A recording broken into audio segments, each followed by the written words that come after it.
In today's video, I am going to show you exactly how I went from this to this and what steps I took, what you need to know and what you can learn from my 6.5 stone weight loss journey. Let's go!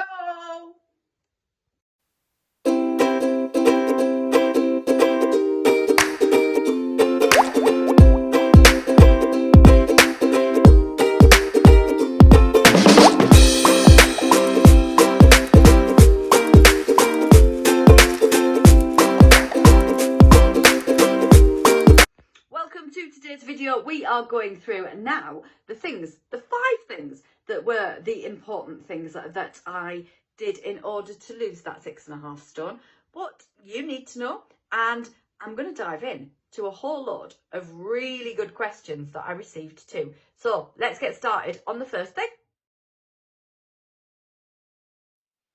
Hydration. Yeah, I know, you know. But it's one of those things that I certainly wasn't doing well. I was existing on brews and I wasn't hydrating well. I do now. And I know that is because it massively affects my mood, my cognitive function, my hunger levels. It massively affects how I feel across the board, whether or not I am hydrated. And I know as well that when I've worked with other people that they've said, maybe I wasn't all of these things, maybe I was just dehydrated.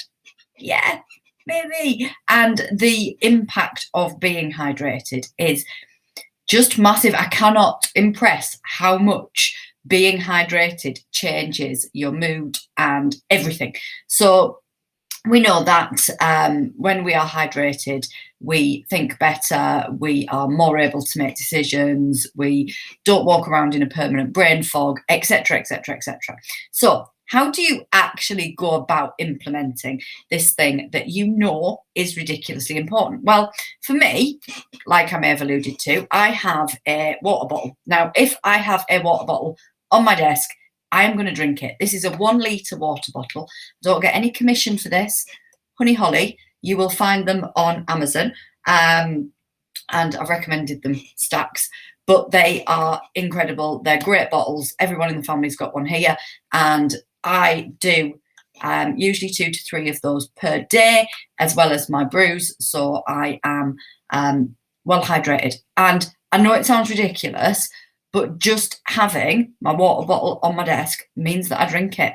Having my water bottle near me means I drink it. If it's with me when I'm in the living room watching TV, I'll drink it. If it's near me while I'm reading a book, I'll drink it.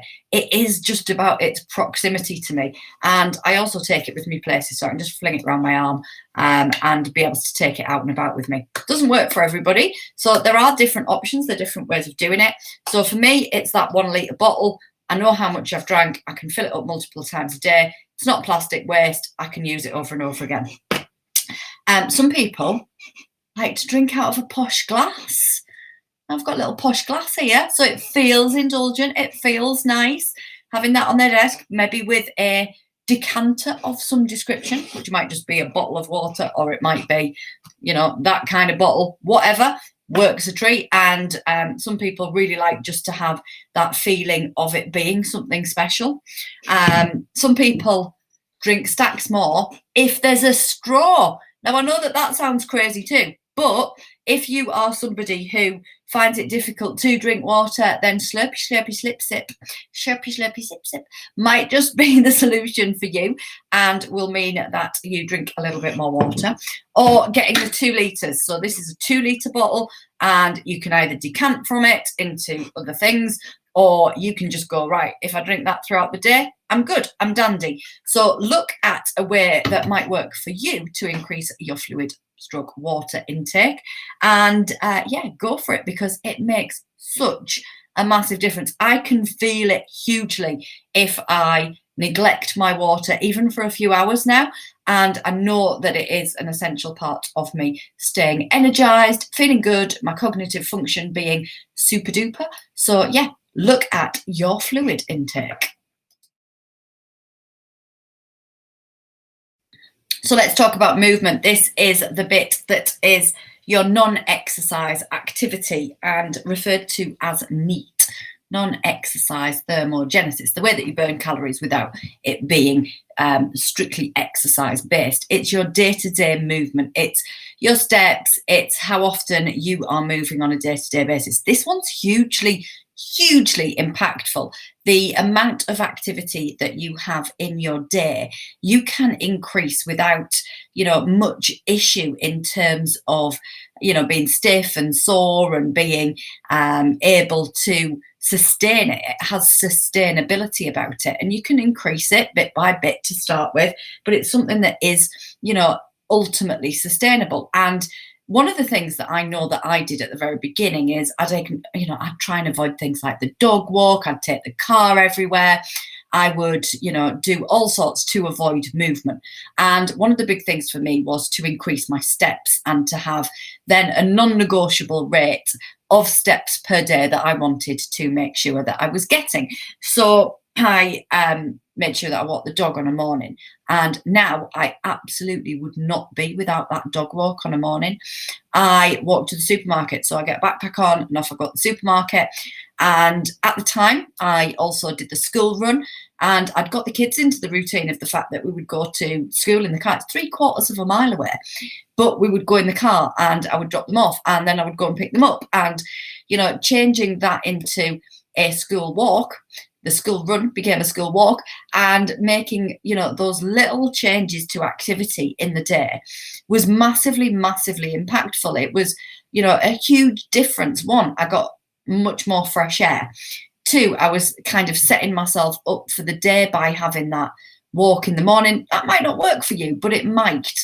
Thinking about, the big thing that I thought about was, what is the direct impact of this. Now, I worked out that walking the school run actually only cost me about 10 minutes a day.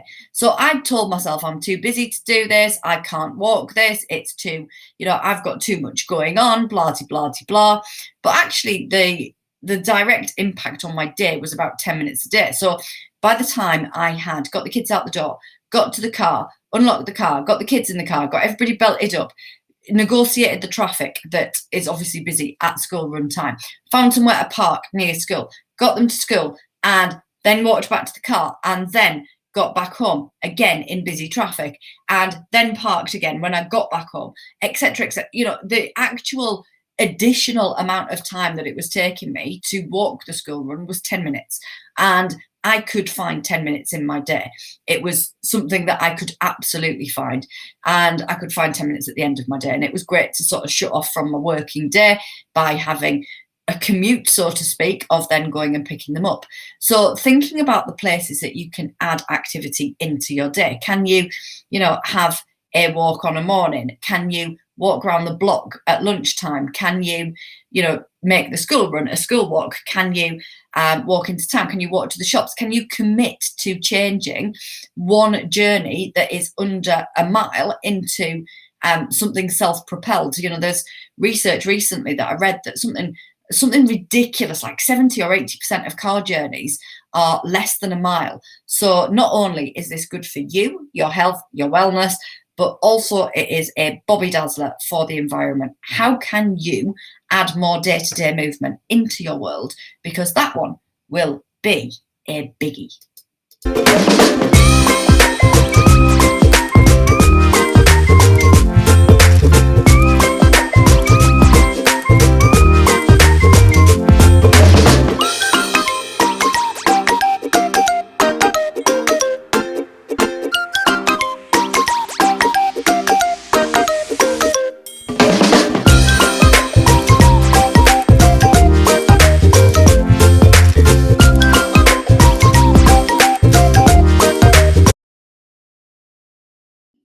Yes, sleep.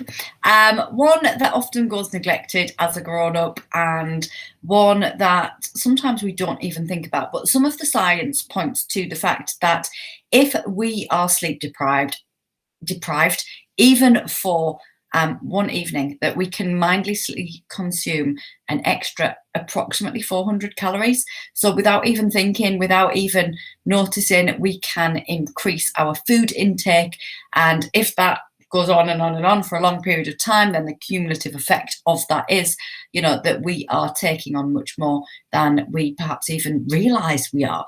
And that is one side of it. The other side of it is, you aren't very energetic. You will probably decrease your amount of day-to-day movement if you're tired, and you will just generally feel a little bit shitty, and you won't have, the kind of oomph that you would like on a day-to-day basis. So sleep is hugely important, impacts your eating. So what happens is that when we're sleep deprived, the hormone that tells us that we are hungry increases. The hormone that tells us that we're full decreases. So we have this kind of no man's land here in the middle that isn't optimal and isn't ideal. So you've got to work out what is your perfect amount of sleep. I know that between 7 and 8 hours, I'm super duper. I'm not too bad between 6.5 and 7. Under 6.5, I'm a load of rubbish. Above 8, I can go to 8.5 quite happily without a blink of an eye, but that is kind of my optimal level.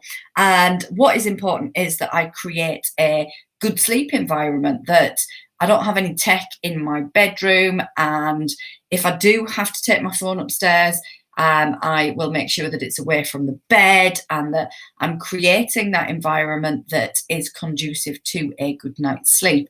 So thinking about your sleep isn't, a nice to have. It's something that should absolutely be part and parcel of you feeling well and of you increasing your health and wellness generally, but also if you're looking to focus in on some weight loss too, it's also a really good idea.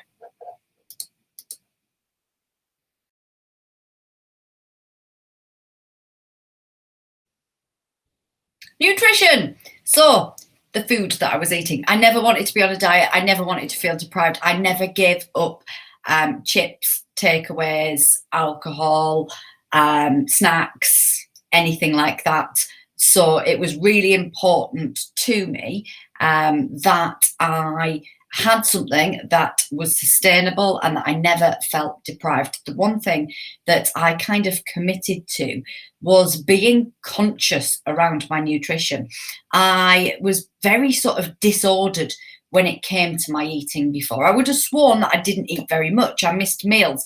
I told myself that I didn't have time for breakfast, that I would have it once the kids had gone to school, and then I'd start working, and then it'd be school pickup time. And, I would often, have this very disordered attitude to my eating. And that would result in me being incredibly hungry and then hoovering food. And I would have said at that point that actually I didn't eat badly. My meals were, my evening meals, etc., were balanced. They were really good. But I started to become more conscious about what my body needed and how I was feeding it. Not intuitive eating, because at that stage, my intuition was just way off, and, my body didn't really know what was going on. So the first thing that I did was started to create a little bit of structure in my day and to be more present and conscious when I ate, and started to work out the rhythm and routine of my body, what my body needed. So now I have 2 smaller breakfasts. Yes, I am a hobbit. I'll have some porridge or overnight oats before I go on the dog walk, and then I'll have some Greek yogurt with some frozen cherries that have defrosted in it. When I come back from the dog walk, I have a mid-morning snack, I have my lunch, I have a mid-afternoon snack, and then I have my evening meal. So I have a rhythm now to my day.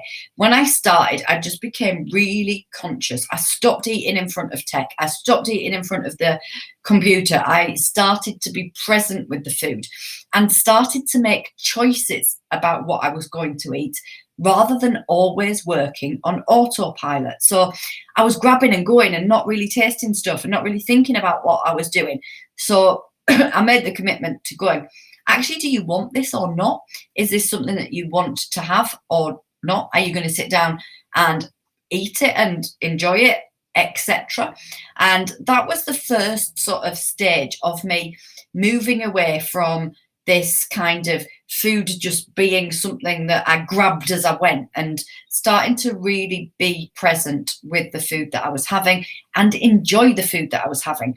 And realizing that sometimes I was grabbing things out of habit and routine, not because I was particularly hungry, not because I particularly wanted that thing. And I started to dial in on what my body's rhythm was when I was feeling hunger cues, when I was feeling full, not being distracted around my meals. I also went on to do to do a level 4 qualification in nutrition coaching. So I now offer that as help and support for others, and be able to then work out actually what does my body need in terms of energetic input. So calories aren't a bad thing. Calories are a unit of energy. We don't demonize meters or milliliters or anything like that. It is a unit of measurement, and it's an energetic unit of measurement. So then I kind of started to look at, right, what does my body need in terms of its resting ability to be able to maintain all of my functions optimally, and in terms of the exercise that I'm doing. And then I started to work with, right, okay, so where am I in that scale? And started to look at little tiny dial turns that I could make in order to make sure that I knew what my body needed in terms of the energy, and that I chose that energy based on what felt good for me, what I wanted to consume, what I enjoyed. So no food is bad, no food is naughty. Some food is more calorifically dense, some food is less calorifically dense, some food is more nutritionally dense, some food is less nutritionally dense. And there is room for all of it in our world if we start to understand how it fits. So that was the big one for me, was understanding how that fit. And I would say that, you know, if I were to rank these things in order, that I lost weight on my plate with the support of day-to-day movement and good sleep and hydration, and that exercise then supplemented that. So out of the 5, I would say that my nutrition was supported by being well hydrated, being well rested, and that enabled me to optimize my day-to-day movement.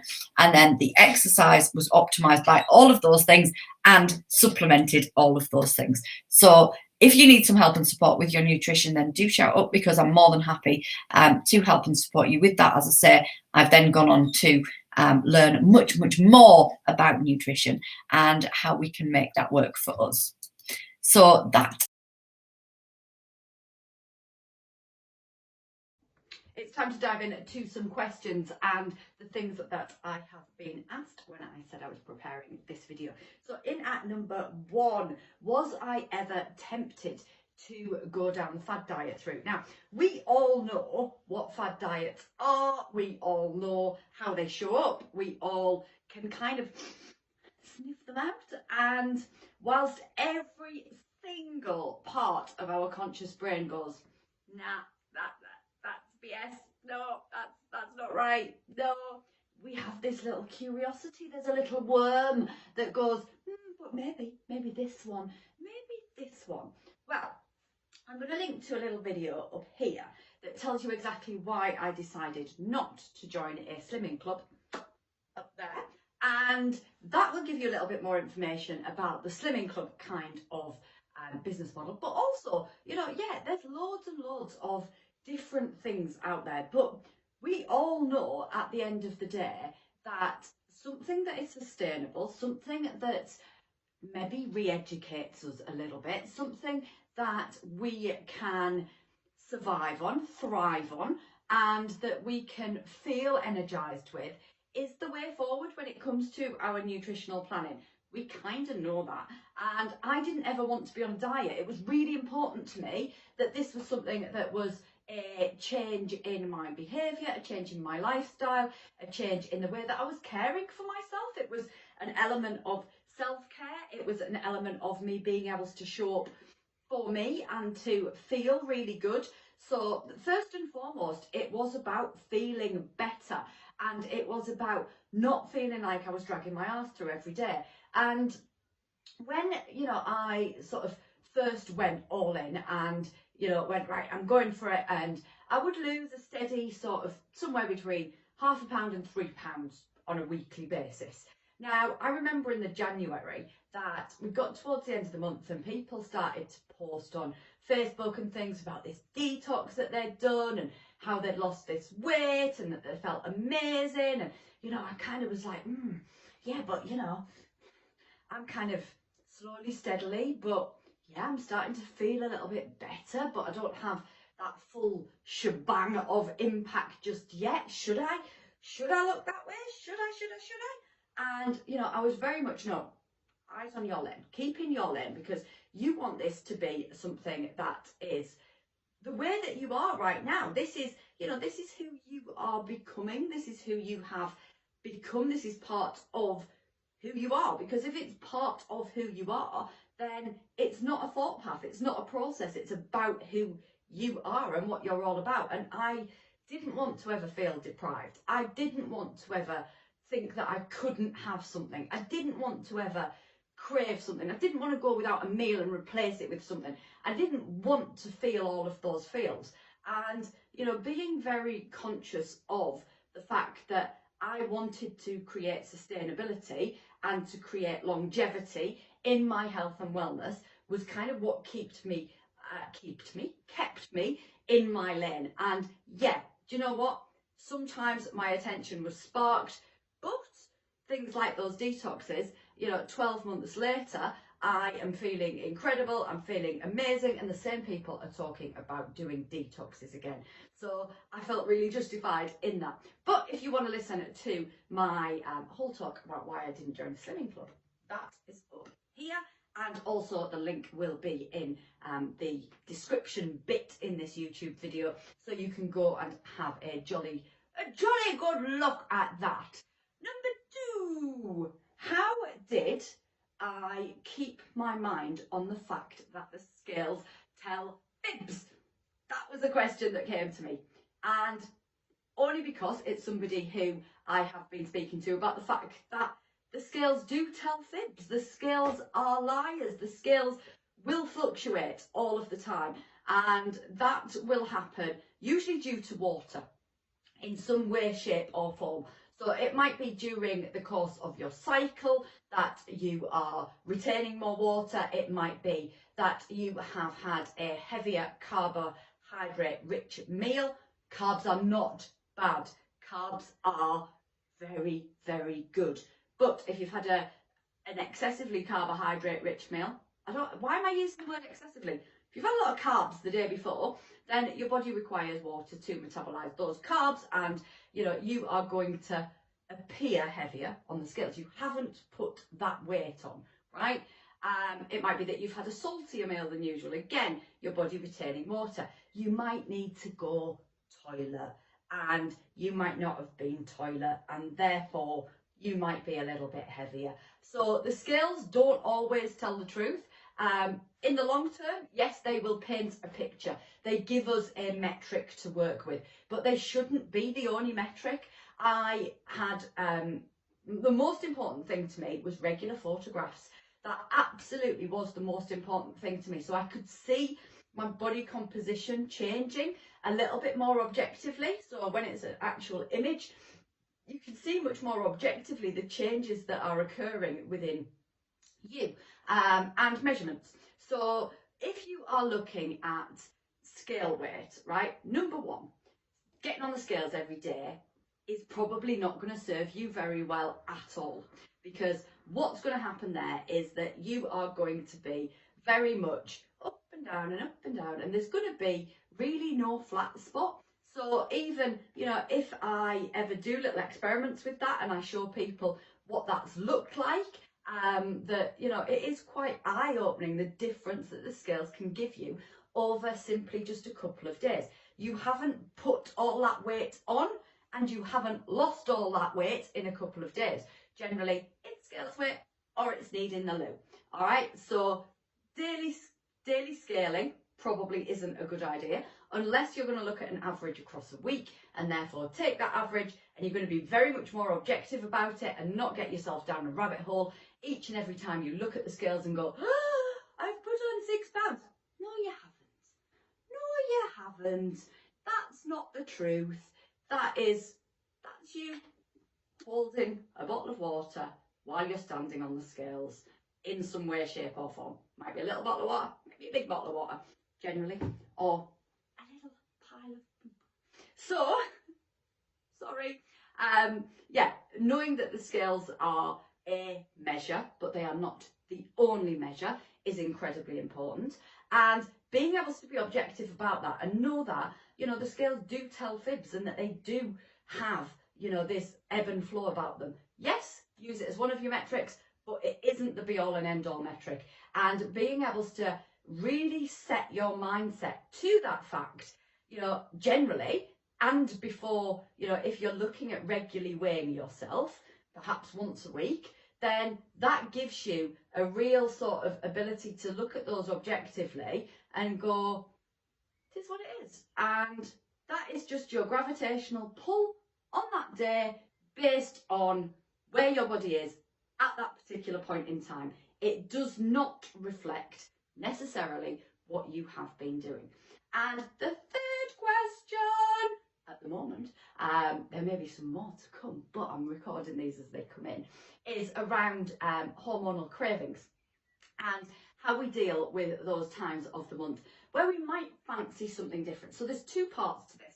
The first part is that our brains are conditioned with event sequences. So very often what happens is that our brains have a path that they follow and they expect the thing to happen that they are going to have happen.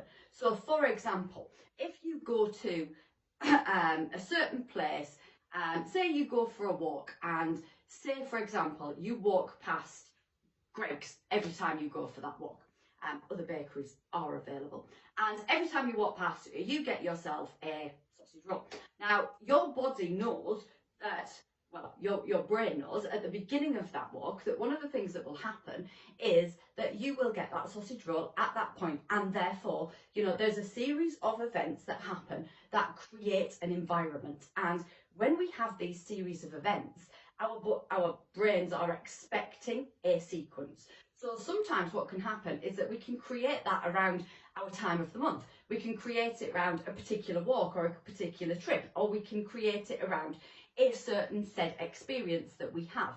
That this happens and then that happens and then that happens, and it is a trigger of events. And we do it perhaps mindlessly, we do it without thinking, we do it on autopilot, however you want to put it. But that's what happens.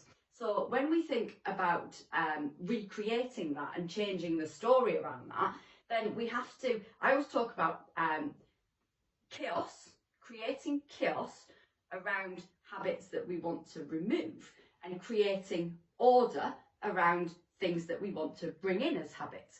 So if we want to create a new habit, we have to create order around it so that it's really easy for us to take that new thing and make a habit out of it.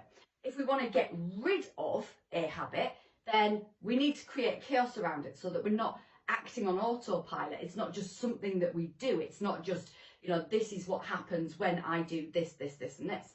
So it might be that we have to start to form new habits around our cycle so that we're reconditioning what happens on autopilot during that period of time. And we can do that by creating order around the thing that's the thing that we want to implement. We can create chaos around the thing that we don't want to happen.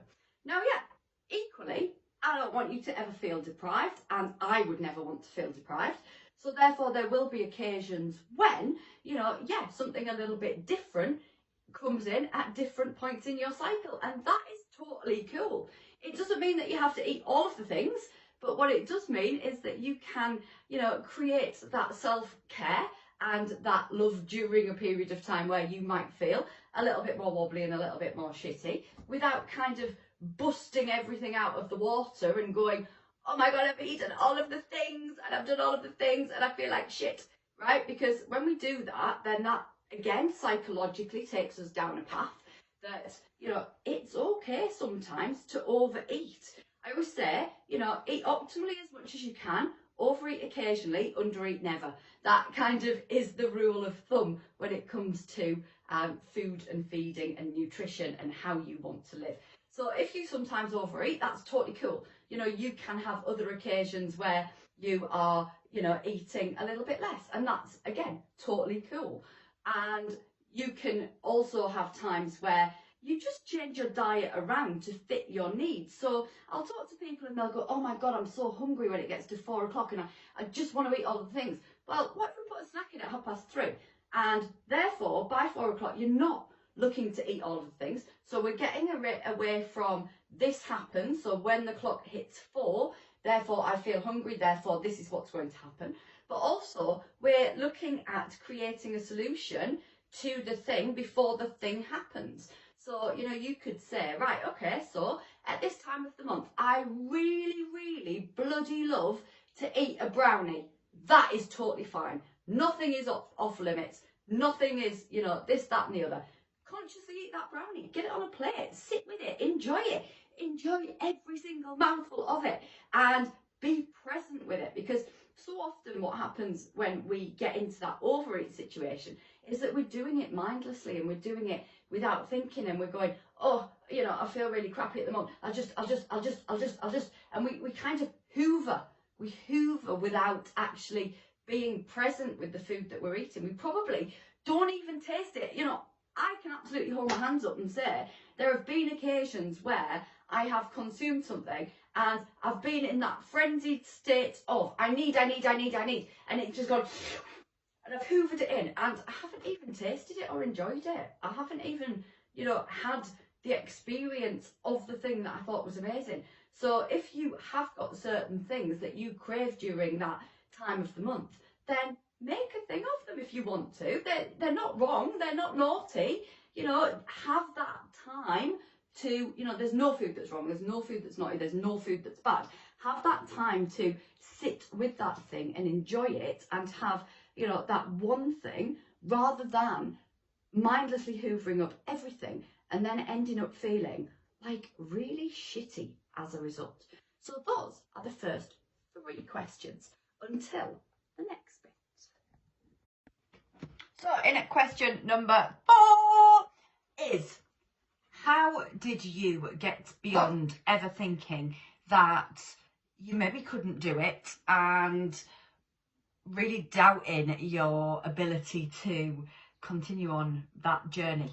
So my answer to this is quite simple, that I didn't start off with any big lofty goal. I didn't start off saying I want to lose X amount of weight or I want to do this, that and the other, because it felt so far removed from the person that I was at the very beginning that it would be something that I would continue to sort of buffer up against. That, you know, I couldn't imagine the person that I am now back then, because I was so lethargic. I was dragging my butt through the day. I was feeling really pants, and, you know, now to be someone who is filled with energy, feeling really good, it wouldn't have been, you know, something that I could envisage. If I'd said, you know, you need to lose 6.5 stone, I wouldn't have been able to celebrate losing a pound. I wouldn't have been able to feel good about making these tiny little amounts of progress. So I didn't go out there with a big lofty goal. What I went out there saying is that each and every day I can do something, that I can do something towards feeling better. I can do something to be healthier, to be weller, to move more, to have those really simple non-negotiables each and every day. Because just for today, I can back myself. If I look at the enormity of what I need to do, that feels scary, that feels too much, that feels massive. If I look at these tiny little things, these tiny little turns, these tiny little ways of showing up, then that's totally achievable. That's something that I can do. Just for today, I can make sure that I'm really well hydrated. Just for today, I can concentrate on yummy nutrition. Just for today, I'm going to make sure I get my steps in. Just for today, I'm going to go and do some exercise, or whatever it might be. So I would say if you can back yourself each and every day in that moment and decide that each and every day that you're going to do something that your future self will thank you for, that's a good thing. I always say, you know, I never wanted to meet my future self on the footing of letdown because I didn't just take a micro action. None of it is one grandiose step. None of it is about the enormity. It's all about small steps consistently taken.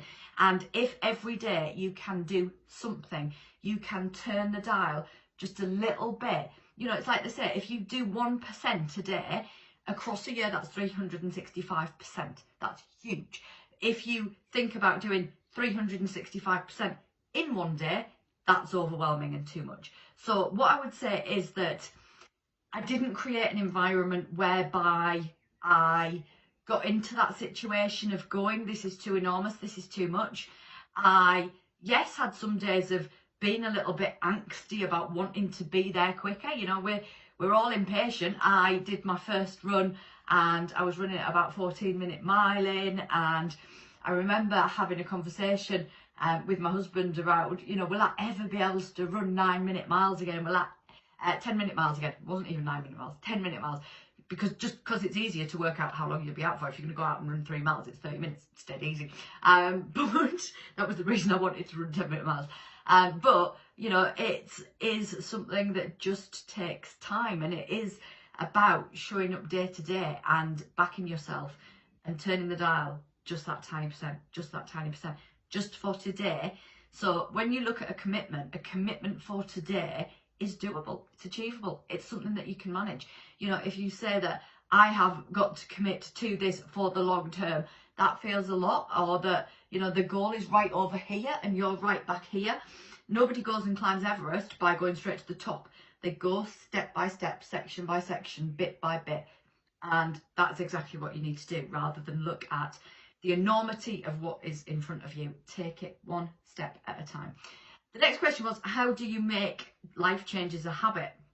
Now, I've talked a little bit about this in the previous question. So this is question 5. I talked about this in a previous question, and it was around creating order around things that you want to have as a habit and creating chaos around the things that you want to get rid of.